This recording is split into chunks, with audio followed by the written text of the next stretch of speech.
It was an age of dire struggle, when faith, loyalty, and basic survival could be challenged at any time.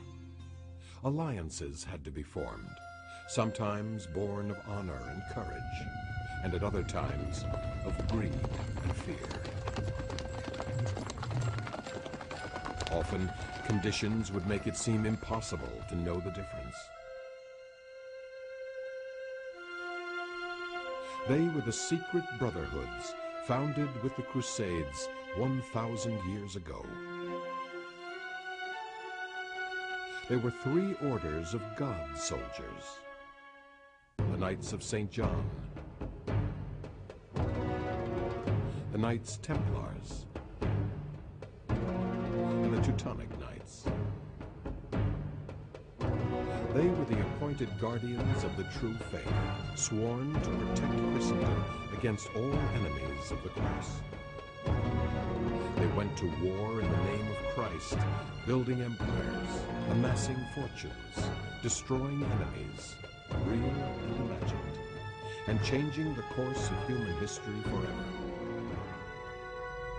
Generations of knights, dedicated to charity in the name of our Lord the Poor, were tainted by bloodshed and betrayal in the pursuit of political power. Their legacy is a tale of idealism, corruption, and redemption that crisscrosses the centuries and the world's great turning points. From the fall of the Ottoman Empire to the American War of Independence, from the Napoleonic Wars to the rise of Nazism and the fall of the Soviet Empire. These are the brotherhoods, still making history today.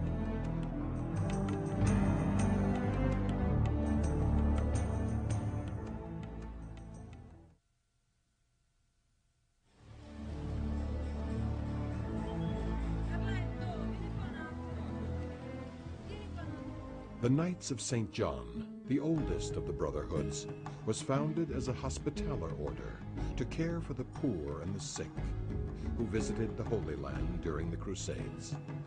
They owe their existence to a group of adventurous merchants from Amalfi in Italy, and to a religious frenzy that swept Europe in the year 1000.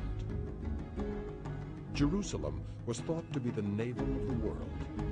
Whoever walked where Jesus had walked would have all of his sins forgiven and would sit beside him on Judgment Day. When a French noblewoman brought the purported thumb of St. John the Baptist back to Maurienne, most of the town traveled to Damascus to see his embalmed head.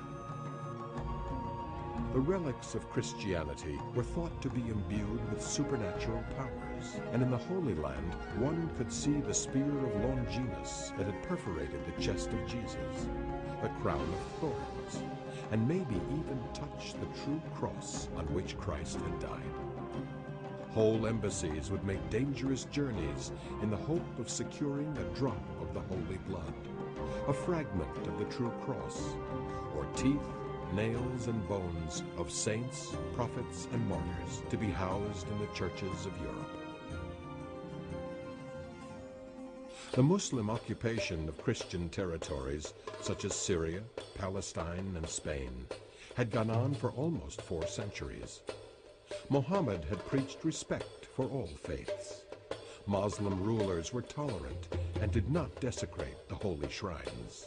However, Turkish tribes started impinging upon the Fatimids of Syria, believing that the Christians were helping the Turks. The Fatimid Caliph al-Hakim began persecuting Christians. This was the excuse that the Pope needed to launch a crusade. Christian relics were no longer accessible. The birthplace of Christ had to be rescued. Perhaps the hidden reason was the threat of Islamic culture and its relentless expansion. The Muslim world had flourishing trade along the great caravan routes, stretching from India to Spain. Cities like Baghdad, Damascus, and Aleppo were bigger than Rome, Paris, or London. and were great centers of culture and learning. In 1054, the papacy had lost control of the Eastern Church of Constantinople, the capital of Byzantium. Byzantium was thriving, while wars and bad harvests had been ravaging Europe for several decades. On November 27, 1095, Pope Urban II rallied the kings of Europe at Clermont in France. The Turks, a race of people alien to God, has taken over the land of the Christians. What a disgrace if a race so degenerate and despicable should prevail upon our Christian people. If you want to save your souls, cast off instantly as Knights of Christ and go forward to the Holy Land.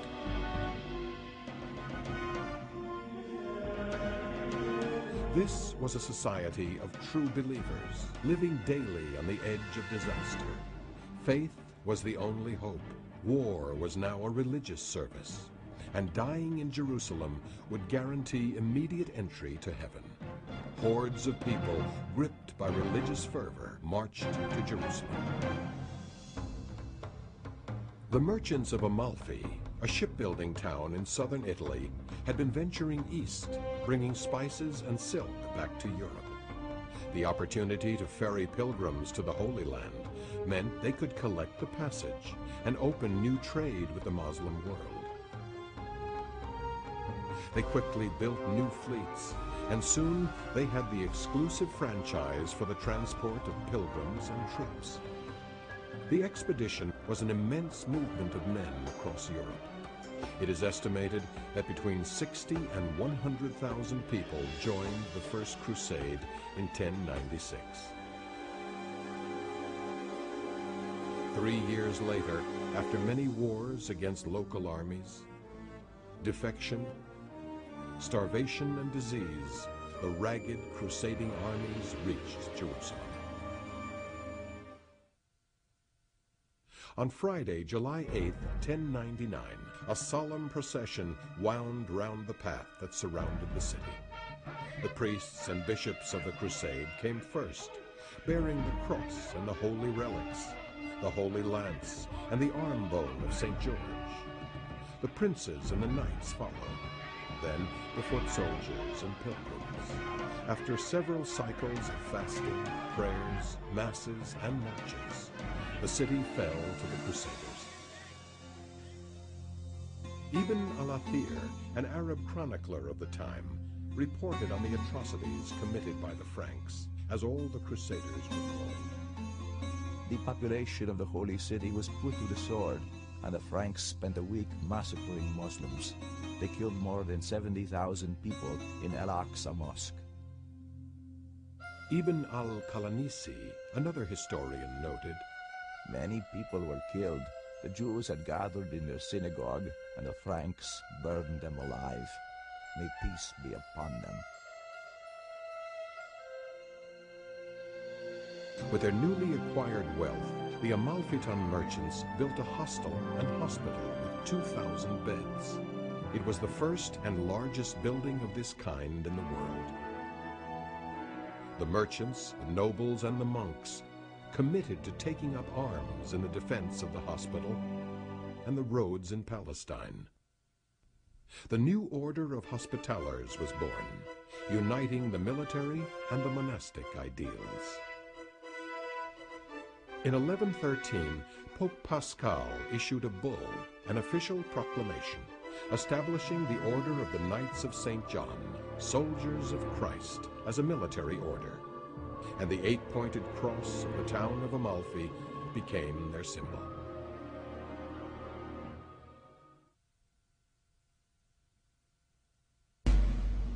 The massacre of Jerusalem had spurred Islam to a new level of fanaticism. The Prophet had said, "The sword is the key to heaven and to hell." The armies of Islam regrouped and led damaging attacks on the fragile Christian kingdom. The rulers of the Latin state divided by internal conflict, knew the difficulty of monitoring such a long battle line. Their survival was constantly threatened, and the only force that could be relied upon was the elite corps of the Hospitallers. They were given the castle of Beth Giblin, then 5 more castles in the north, which included Croc de Chevalier.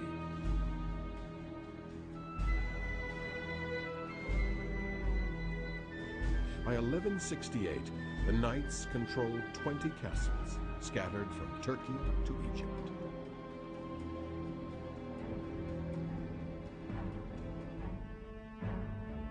The director of the hospital had become, by this time, a soldier and administrator, and the title of Grand Master was born. The lay confreres adapted very quickly to the military life and began to fortify Acre in the north, where the Grand Master, Raymond du Puy, built another impressive hospital, then expanded the reach of the order in Europe, soliciting and receiving grants and more donations of land. Another military order was born at this time, the Templars, which quickly became a strong military power in the East. The Templars and the Hospitallers marched in battle together, flanking the cross, but competition between them turned into animosity, sometimes escalating into local battles. An attempt to conquer Egypt created a bitter dispute between them. The Templars refused to participate, and the Hospitallers had to retreat from the Caliph of Damascus, who came to the rescue and occupied Egypt. This had the unexpected result of unifying the Muslim world and providing the cohesive front that would prove lethal to the Crusaders. When power passed to Saladin, the fate of the Latin states was sealed. Saladin, a fierce and brilliant warrior, took advantage of the internal conflicts among Christians and mounted a series of deadly attacks, which culminated in the Battle of Hattin. In the wide open valley of Hattin, from where there was no escape, Saladin's greatly superior forces met and slaughtered the Christian armies. Almost all the Templars and Hospitallers were killed, and Jerusalem again fell to Muslim hands. By this time, there were so many captured Christians that in 1187, the price of a Christian slave in Damascus was less than a pair of shoes. The remaining knights escaped to the castle of Margat in the north. Acre became the new capital. Richard the Lionhearted launched the Third Crusade, and the knights expanded their hospital and fortifications, establishing a double line of walls, building Acre into a large and massively fortified city. The clashes between the orders continued. The Templars, who stood by the landowners' side, and the Hospitallers, who stood by the Pope and the monarchies, kept fighting against each other in local wars for political control of Acre. When they finally signed a truce and agreed to join forces in 1258, it was too late. In 1289, the town of Tripoli was destroyed. Acre would be next.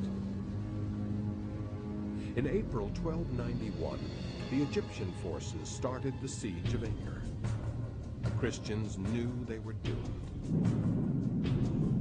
A month later, the overwhelming forces of the Sultan breached through the walls, weakened by the mines of the attackers. Thousands of Christians were buried under the collapsing walls. Only 7 knights came out alive. This was all that was left of the Hospitaller order. The Crusaders could not have survived 200 years without the reinvention of the medieval castle.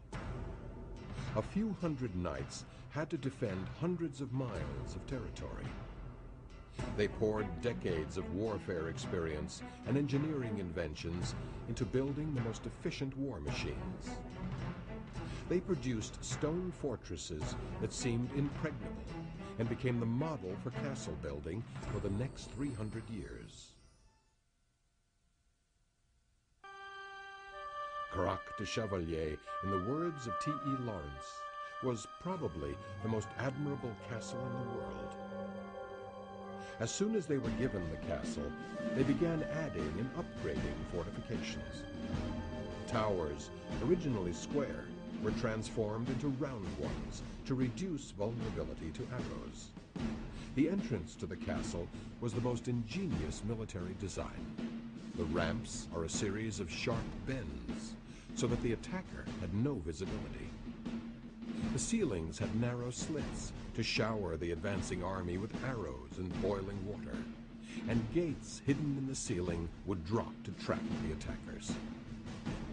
Carac de Chevalier, a self-contained city, could be manned by 60 knights, with a garrison of up to 2,000 men. It had an impressive chapel, a large 90-foot dining hall, and sumptuous accommodations. It could stock food for a 5-year defense. Sultan Bibars knew it would be almost impossible to take Carac. He mounted massive campaigns against all the minor castles, which fell one by one under the onslaught of superior and determined forces. Then he turned all of his might onto Carac. The castle, defended by only 200 soldiers, was so well designed that every time the Muslim forces broke through a defense, the knights were able to retreat into other fortifications.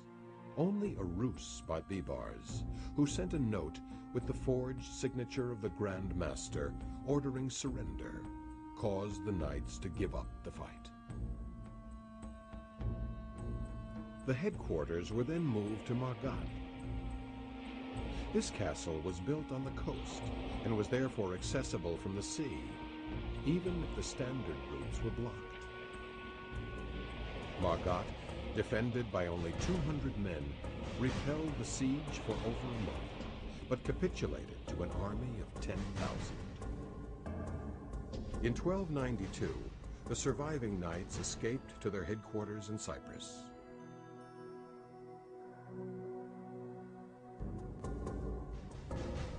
After so many painful defeats and the loss of the Holy Land, confidence in the knights' usefulness was shaken.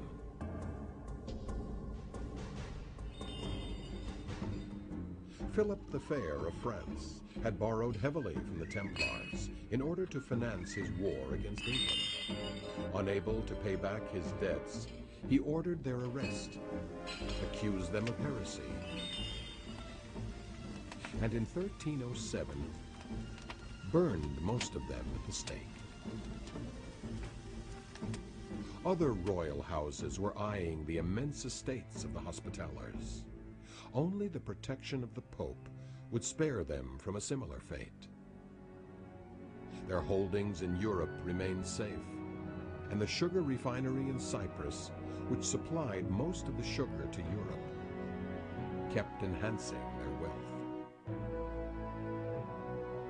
Without a mainland foundation, the exiled Hospitallers were forced to take to the sea. They started building galleys and a fleet. With its budding naval resources, the order helped Genoese merchants take the island of Rhodes from the Turks. The fact that this island off the Turkish coast had great strategic importance did not escape Grand Master Villaret. By occupying it, he made Rhodes the frontier outpost for the Western powers. And the order appeared as the only military organization that could revive the idea of the Crusades. The Pope promptly transferred all of the Templars' properties in Europe to the Hospitallers, who had their final revenge against their longtime competitors. Grand Master Fulk de Villaret gained the official endorsement of the Christian kings and consolidated all of the newly gained properties in Europe. After 19 years in Cyprus, Rhodes became the capital of the order. Villaret initiated an ambitious building plan that spared no expense. The Grand Master built an ornate palace for himself.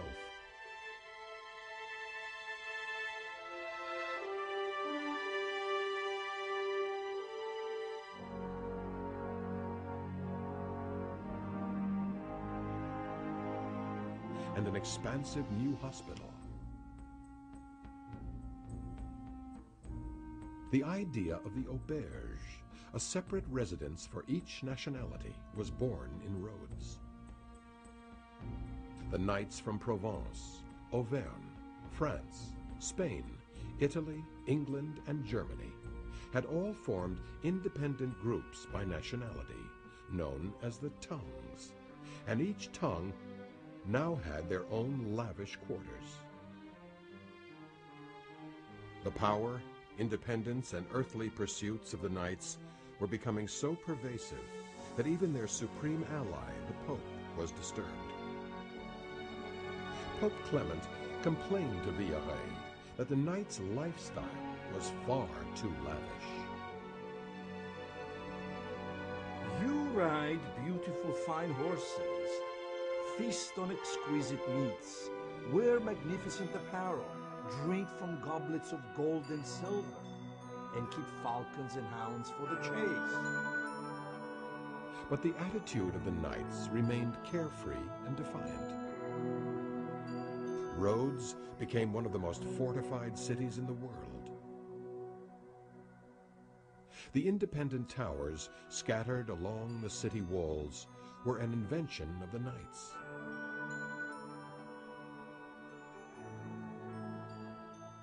Rhodes, so close to Turkey, served the effective purpose of monitoring and holding mainland forces at bay. This was infuriating to Muhammad II, who had conquered Constantinople and extended its empire from Venice to the Russian border. The small island of Rhodes was blocking vital trade between Egypt and Turkey, an unacceptable problem for a mighty empire. The first siege of Rhodes began in 1480. 600 well-adapted knights resisted the onslaught of Muhammad II, and as the Grand Master Aubusson was pierced by a spear, the knights overran the Turks, who retreated. The euphoria of victory and the expectation of renewed attacks sent the knights into a building frenzy. Technology was quickly changing. Bronze cannon with deadly smaller balls had made iron cannons obsolete, and this required new types of fortifications. Walls had to be doubled in thickness to an astonishing 40 feet. Suleiman, the new Turkish ruler, started the second siege in 1522. Martinengo, a legendary military engineer, had built miles of tunnels under the city walls and equipped them with ingenious underground listening devices with bells that would alert the knights to detonate explosives at a distance. Suleiman continued the siege through winter, finally breaking the defenses, but was so impressed by the knights' fighting stamina that he allowed them to leave. Later, Suleiman would deeply regret this generosity. The knights sailed out again, searching for a mission.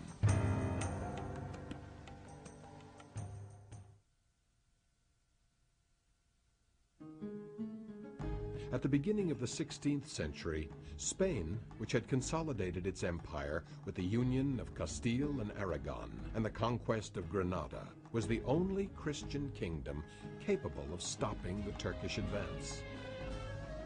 Charles V, King of Spain, needed a buffer against the advancing armies of the Sultan.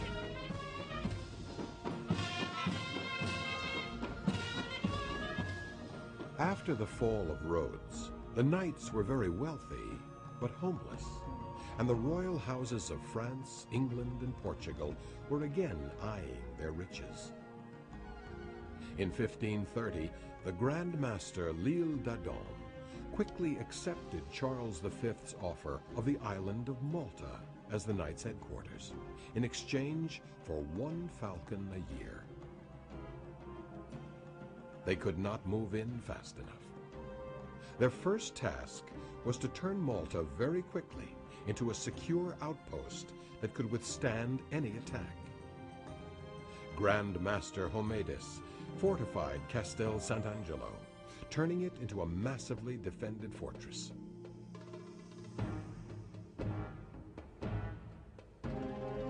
Fort St. Elmo was built at the end of the Chibaras Peninsula.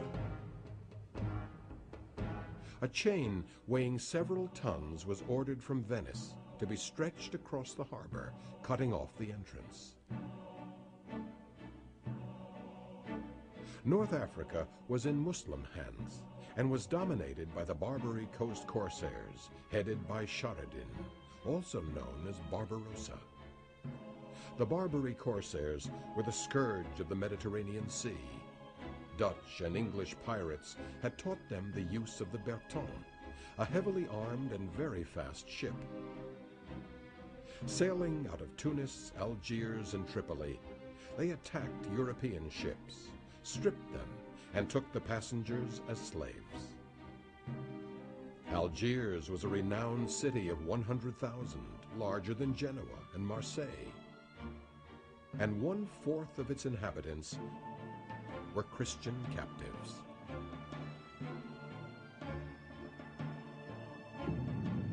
Spain and the Knights engaged in furious battles all along the African coast, edging close to Maltese waters. When Barbarossa retired, Dragut, an even fiercer warrior, took over. Dragut occupied one of the Maltese islands, Gozo, and took its inhabitants as slaves, defiantly brutalizing his captives in clear view of the neighboring Maltese. Jean de la Valette was elected Grand Master in 1557, the same year the Spanish fleet was crushed in Jerba in the worst defeat of the century. In 1565, Suleiman, encouraged by the success at Jerba and Dragut's easy conquest at Gozo, sent a huge fleet with 40,000 men from Constantinople, heading straight for Malta. When the Knights were alerted, they begged Philip of Spain for 25,000 troops. But everyone knew that it would take 3 months to amass such forces, and they would arrive far too late. 1,000 men would be sent from Sicily, and that would be all. The Knights knew that they had to hold out until the arrival of the Spanish army, if it ever came. The Turks, on the other hand, knew that the siege had to be victorious in 1 season, before any possibility of reinforcements. It was going to be a test of endurance and a bluffing game.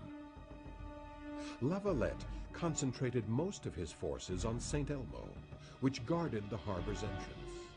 The Turks would want to take St. Elmo first. If it fell, the Knights would have little left to fight for. The attack came from the south, then the west. St. Elmo was practically surrounded. On June 23rd, a major offensive was unleashed. Out of 260 defenders, 200 were dead at the end of the day. But St. Elmo did not fall.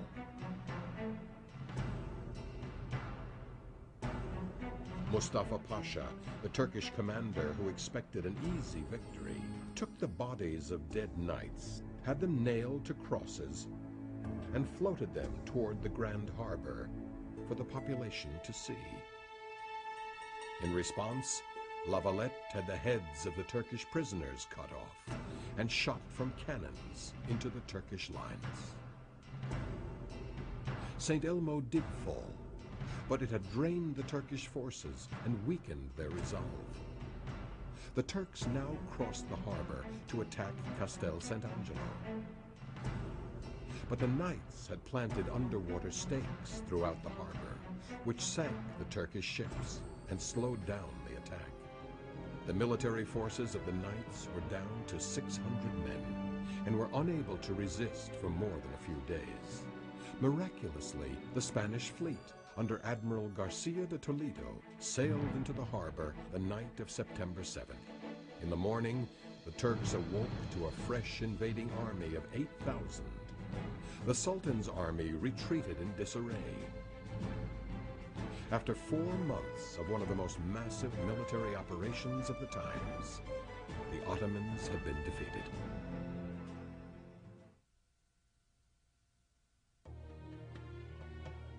The year 1565 brought the order instant fame.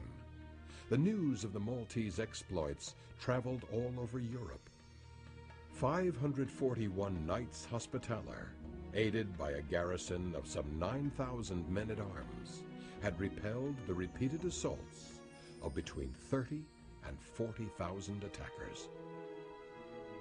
The moral significance of the event was enormous. A small group of men had stopped the westward push of the mighty Ottoman Empire. Voltaire, 200 years later, would write, "Nothing in the world is better known than the siege of Malta." All European kings now clearly understood the importance of this small island to the economies of Europe. The royal courts began sending money to Malta to strengthen its fortifications, and the Pope sent his military advisor, Laparelli, to create a new fortified city. In 1566, Valletta's first stone was laid down. Valletta was built on a grid pattern so that an approaching enemy could be seen from all sides through the intersecting streets. It was conceived as a model Renaissance town, the first one in the world. All houses came with a water tank and a sewer, and all the facades were designed by an architect according to the city plan. Valletta became one of the finest examples of urban architecture in the world, the model town visited by scores of Europeans who came to admire its futuristic design and to affirm their allegiance with the powerful order. 6 years later, in 1571, the Order's fleet, together with warships from Austria, Italy, and Spain, won a decisive victory at the naval battle of Lepanto, effectively shattering Turkish maritime power in the Mediterranean. The Battle of Lepanto shifted control of the Mediterranean from the Turkish fleets to Christian ships, and the Spanish kingdom was free to concentrate on northern Europe.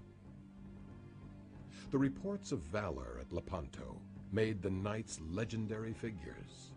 The standard-bearer, Herrera, dropped the flag only when he was nearly sliced in half, losing his arm and all of his shoulder, and survived to tell the story.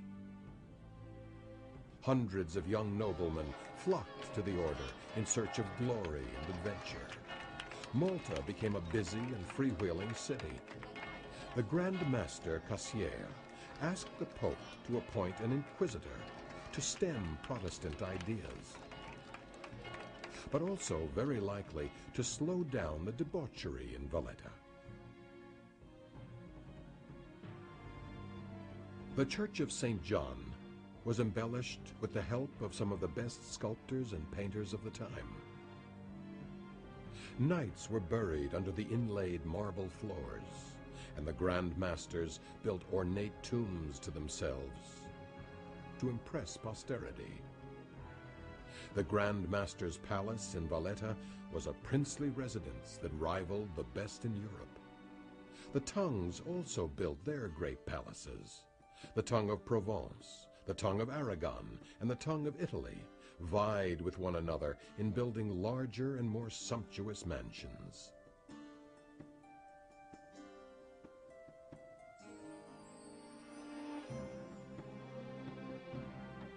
By the beginning of the 17th century, Malta had become a great economy built on the public works of the order, including the military fortifications, the great hospitals, and a complex administrative and legal system.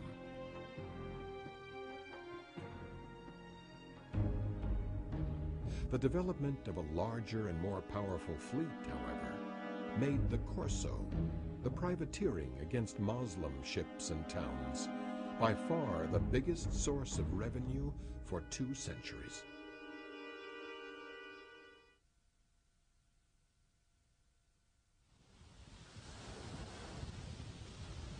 From the earliest days, the Hospitallers had a strong link to the sea. From the earliest ships, called dromons, that ferried pilgrims to Jerusalem, they developed the galleys, the warfare ships that fought the Moslem ships a century later. The loss of the Holy Land forced them to trade the horse for the ship and to rely on a fleet as the main combat weapon. The carrack, a supply ship with 3 to 4 masts, was being used to supply the galleys, which conducted the attacks. Turkish galleys were taken over with their crew intact, and once the Knights' flag was hoisted, they were ready to attack other Turkish ships. By the middle of the 15th century, so many Turks were captive that most of the rowers on the Knights' galleys were Turkish slaves, making compulsory military service among the Christian forces obsolete. The Navy of the Religion, as it was called, was the most formidable fleet of the time. The order commissioned the largest ship in the world from a Nice shipyard. The Santa Ana boasted a metal bottom and gun decks with 50 cannons. This unsurpassed galley was soon copied by France as the model for their fleet. By the 18th century, the order provided the premier naval academy for all the major European fleets, including France, the Papal States, and Russia. And Catherine the Great commissioned the knight Giulio Lita to create a fleet for the Baltic. To fight the Barbary corsairs, the order, under papal approval, instituted the Corso. The Corso was a private enterprise like no other. Entrepreneurs acquired letters of marque, which entitled them to sail under the flag of the order, attack any Muslim ship, confiscate it and its contents, and take the sailors as slaves, all under the protection of the church. An international code stipulated the percentages of the spoils. The victor received 11%, the Grand Master 10%, all the way down to 1% designated to the nuns of St. Ursula. The order maintained a large fleet with a low overhead by having the captains bear the cost of running the ship. To maintain a galley cost 20,000 scudi, a huge sum in the 16th century, but the rewards were very high, and it was the quickest way to advance in the order. This policy also assured that every captain would attack as often as he could. When the Maltese were made aware of the great trade caravans sailing between Constantinople and Alexandria in the 1660s, 30 ships with 4,000 knights and soldiers plied Turkish waters, wreaking havoc, and prompting a contemporary Turk to ask, "Is Malta more powerful than France?" The Corso was state piracy, designed to break the competitor's monopoly.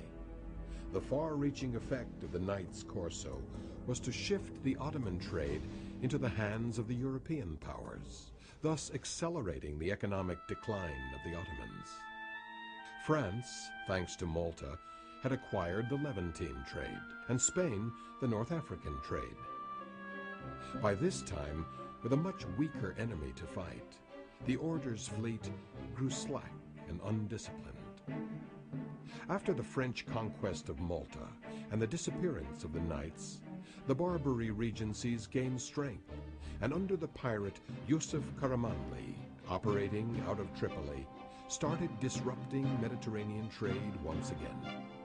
In 1803, England, France, and even the United States were brought into battle with an enemy that the order had kept in check for 200 years.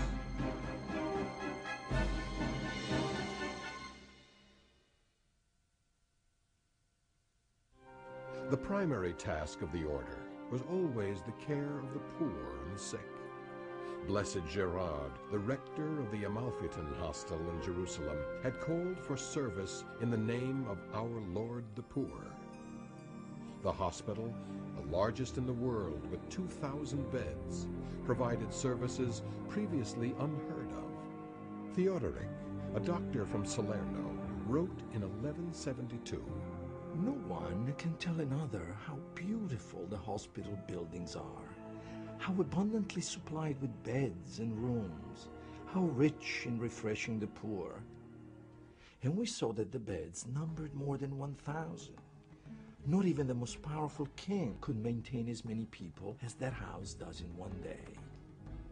Medical sciences benefited from the famed school of Salerno near Amalfi, but Arabic influence was also felt, especially through the advanced Syrian schools, which introduced medicinal syrups to Europe.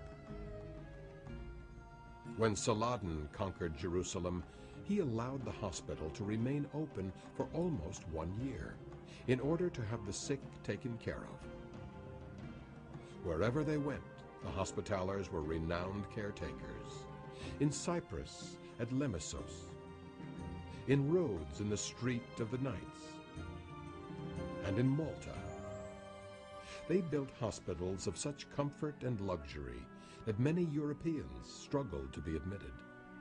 A French patient reports, "They poured wine into silver goblets for each patient there, and the food was served on beautiful silver plates. The beds are like a little tent, soft and very fine." Besides luxury, this implied a knowledge of the antiseptic qualities of silver. Their involvement with warfare stimulated constant improvements of surgical procedures. The Maltese doctors had the reputation of conducting the fastest amputations in Europe, being able to cut a limb in under 2 minutes.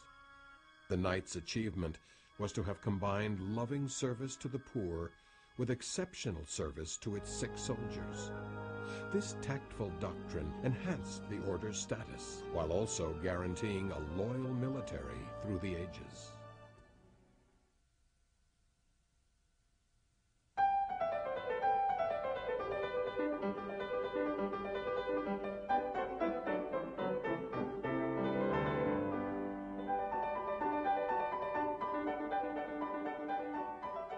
In the 18th century, the power of the Knights of Malta reached its peak. The Grand Master status rose to that of a prince with his own court, living with the pomp of royalty. A live orchestra accompanied lunch and dinner. Young knights played females and sang the roles of the sopranos in the opera house built by the order. And the sound of music and theater slowly replaced the sounds of cannons.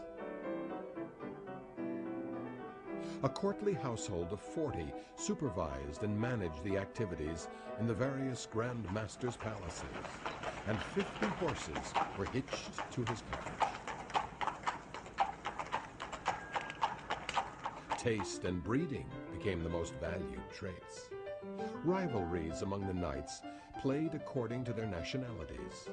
The watches of the French knights kept Versailles time, even though it was an hour earlier in Paris. And they always dressed in black, ridiculing the colorful outfits of the Spaniards. While the Italians made sure their swords were longer than anybody else's. The French Revolution inflicted a heavy blow to the order. The knights were closely identified with the royal house. And when they lent Louis XVI 12,000 francs in 1796 to help his escape, they sealed their fate. After his capture, the king was imprisoned in the Knights' Temple in Paris, and shortly after, the entire properties of the order valued at £5 million, were confiscated. On June 6, 1798, Napoleon and his army of 29,000 sailed into Valletta, defended by 7,000 soldiers. The odds against them were not worse than with Suleiman, and yet the island was given up without much resistance. Napoleon, a committed Freemason, had sent envoys the year before to rally knights who sympathized with the Republican cause. And Grand Master Ferdinand von Hompesch was believed to have connections to Freemason lodges in Germany.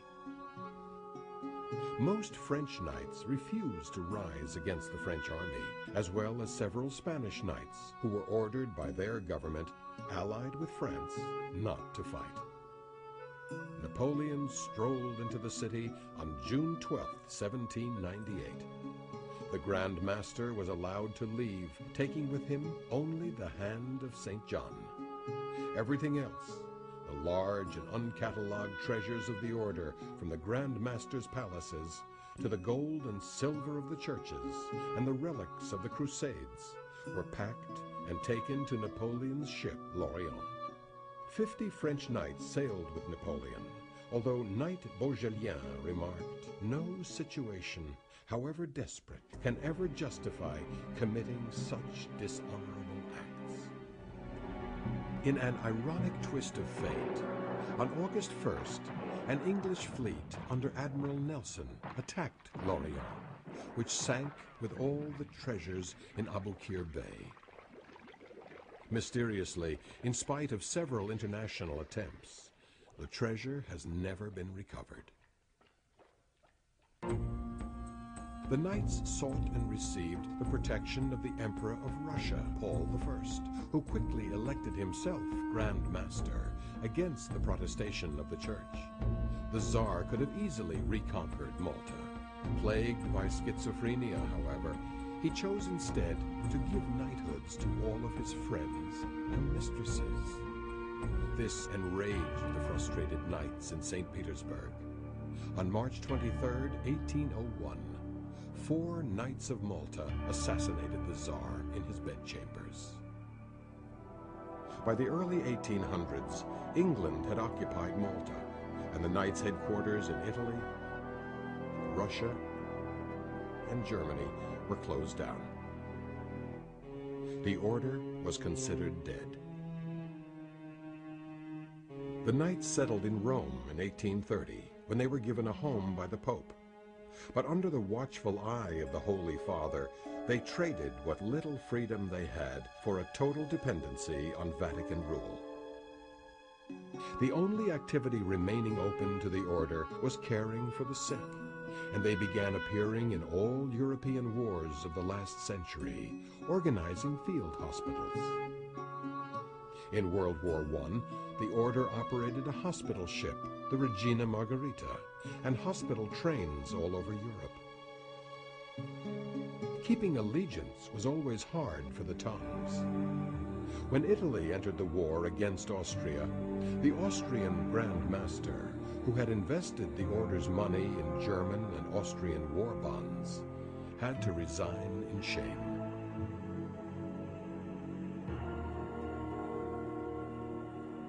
In 1923, the King of Italy gave the order extraterritorial status.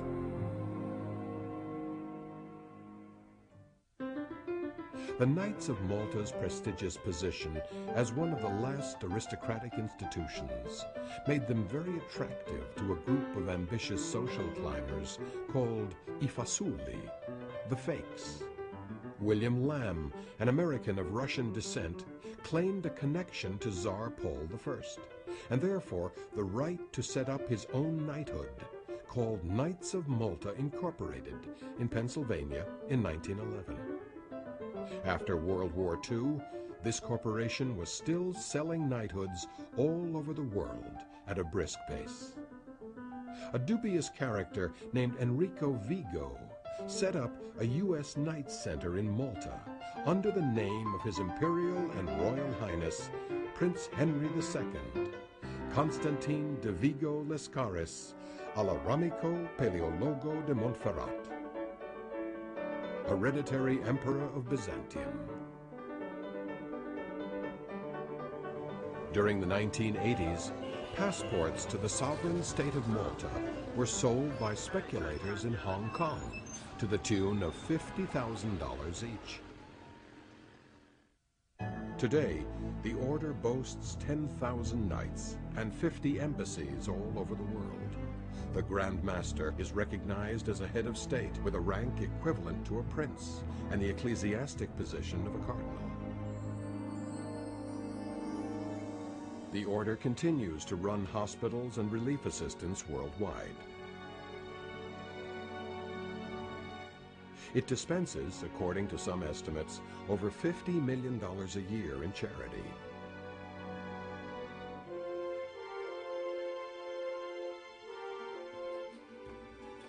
In a fitting gesture, the government of Malta returned Castel Sant'Angelo to the order in 1999.